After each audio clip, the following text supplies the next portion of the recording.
આપણે સૌ ક્યારેક તો દેવભૂમિ દ્વારકા દર્શન કરવા તો ગયા જ હોઈશું ને, પરંતુ ભગવાન દ્વારિકાધીશ સિવાય પણ અહીં એક એવું તીર્થધામ આવેલું છે જેના મહત્વ અને તેના ચમત્કાર વિશે તમે ભાગ્યે જ જાણતા હશો.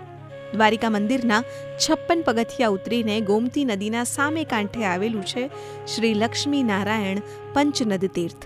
પૌરાણિક માન્યતાઓ અનુસાર મહાભારત બાદ પાંડવો અહીં પિંડદાન કરવા માટે 5 કૂવા ખોદ્યા હતા. અહીં આવેલા આ 5 કૂવાઓ પાંચેય પાંડવોના સ્વભાવ પ્રમાણે પાણીની મીઠાશ આપે છે. માન્યતાઓ અનુસાર અહીં પહેલો કૂવો ભીમનો છે, જેનો સ્વભાવ અહંકારી અને ક્રોધી હતો, માટે તેના કૂવાનું પાણી સૌથી ઓછું મીઠું છે. અર્જુન શાંત હતો, પરંતુ તેને ચક્રવર્તી હોવાનો ઘમંડ હતો. તેના માટે તેના કૂવાનું પાણી ભીમ કરતાં થોડું વધુ મીઠું છે.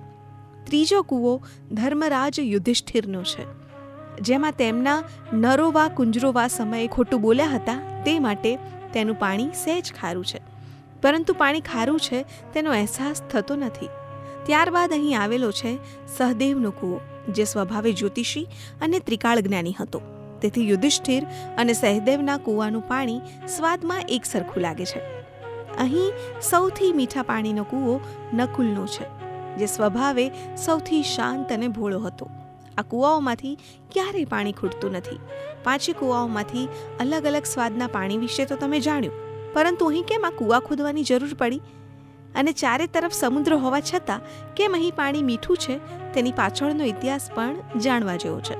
તો લોકવાયકા અનુસાર દુર્વાસા ઋષિએ મા રૂક્ષ્મણીને દ્વારિકાથી 2 કિલોમીટર દૂર વનવાસમાં રહેવાનો શ્રાપ આપ્યો. રૂક્ષ્મણીજીને ફળ આહાર મળી રહે તે માટે ભગવાને ત્યાં બાગ બનાવ્યા હતા. આ વાતની જાણ જ્યારે ઋષિ દુર્વાસાને થઈ, ત્યારે તેમણે દ્વારકાની આસપાસ 40 કિલોમીટરની જમીનને શ્રાપ આપીને બંજર બનાવી દીધી હતી. વિસ્તારમાં ક્યાંય મીઠું પાણી જોવા ન મળતું. દુર્વાસા ઋષિના શ્રાપ અને અહંકારને તોડવા ભગવાન દ્વારિકાધીશે સપ્તર્ષિઓમાંથી 5 ઋષિઓને આહ્વાન કરીને કહ્યું હતું કે તમે તપોબળના આધારે આ પાણીને મીઠું કરો.